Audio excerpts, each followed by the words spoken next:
Rádio Barreiro. Música e informação.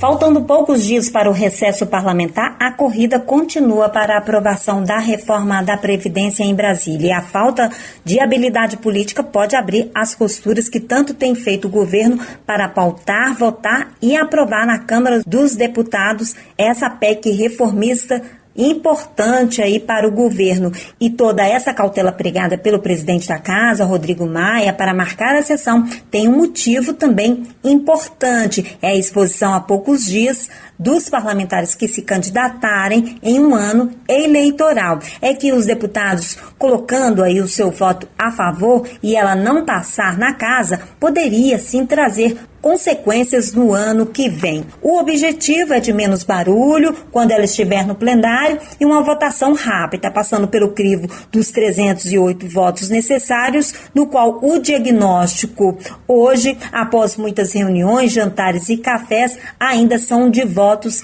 insuficientes. Por isso, a intensificação. E o Palácio do Planalto pode utilizar do recurso como fechamento de questão, uma regra no qual o partido determina a votação de acordo com a sua orientação. E ela pode trazer surpresas na hora da votação no plenário. E por isso o governo tenta costurar aí com os parlamentares, com os líderes de governo, antes de bater o martelo para marcar essa sessão. Após mais um café, nessa ofensiva que tem feito o governo, um café oferecido pelo presidente Michel Temer a líderes governistas, o relator da reforma na Câmara, o deputado Arthur Maia, do PPS da Bahia, disse que o cenário está melhorando e os votos para aprovação da PEC está entre 290 e 310. Mas o Planalto já admite votar mesmo sem a garantia dos 308 votos. Sobre o PSD fechar a questão, o ministro Gilberto Kassab, que está licenciado como presidente do partido,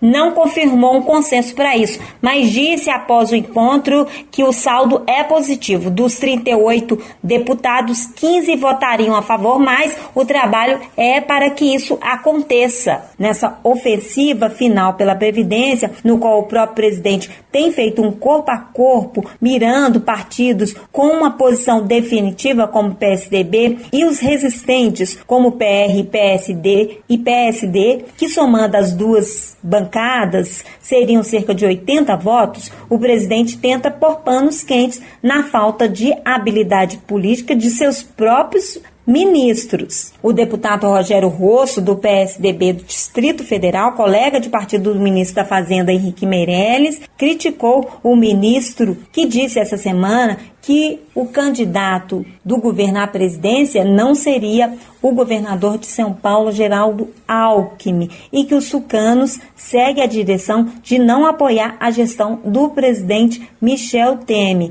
Isso veio uma semana após o ministro-chefe da Casa Civil, Eliseu Padilha, fazer uma crítica também ao PSDB, dizendo que o partido aí não estaria mais na base do governo. Paralela a essas críticas e a falta de traquejo político de seus ministros, o presidente Temer cobra dos tucanos, sem muita agressividade, uma posição para saber o número exato de votos que ele tem. A expectativa até o meio da semana era que o PSDB, que conta com 46 deputados federais e 11 senadores, e é a terceira maior bancada partidária do Congresso Nacional, fechasse com o governo, mas isso foi esvaziado. Alguns caciques tucanos têm dito que o momento é de retirada, então o governo aposta numa intensificação com o governador de São Paulo, Geraldo Alckmin, e essa intensificação começou aí no último fim de semana, no qual o presidente encontrou com o governador e ele espera então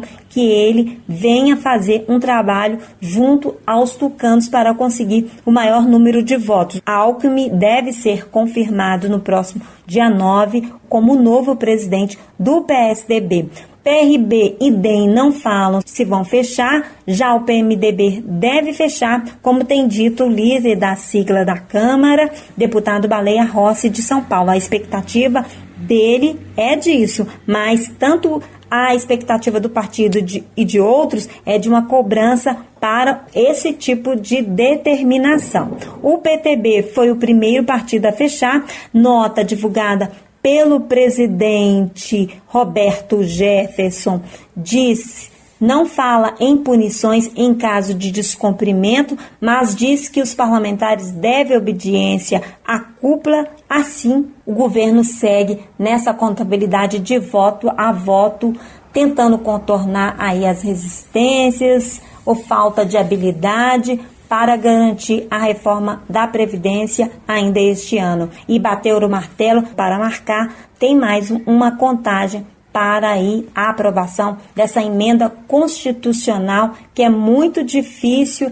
entrar num consenso. O último diagnóstico dos principais auxiliares de Temer era de uma maior intensificação. Então, como eu disse, nesses dois partidos que têm oferecido maior resistência, que é o PR e o PSD, e a mobilização de fechamento de questão. Talvez este seja um ponto de maior atenção na minha análise. Fechar a questão é um ponto que o governo precisa ficar de olho, porque, abrindo aspas, obrigando o parlamentar a votar, ele pode ter surpresas na hora da votação. Vou trazer aqui uma lembrança para justificar sobre essa questão de fechamento de questão. É que no início do ano, o presidente da Câmara, Rodrigo Maia, criticou e até falou em retaliação, falando para que parasse com o fogo amigo, pelo fato do PMDB ter filiado naquele início de mês, naquela época, o senador Fernando Bezerra, ex-PSB. Na época, o DEM vinha negociando há meses a migração do parlamentar e de outros deputados de sua legenda. O fechamento de questão nesse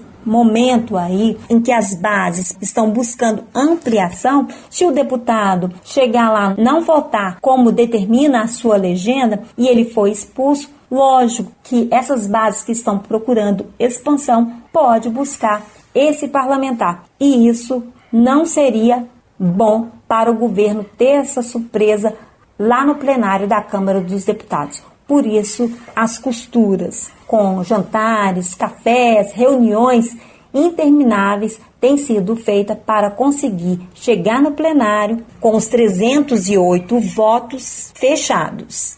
Eu sou Lena Alves e falo de política aqui na Rádio Barreiro. Rádio Barreiro. Música e informação.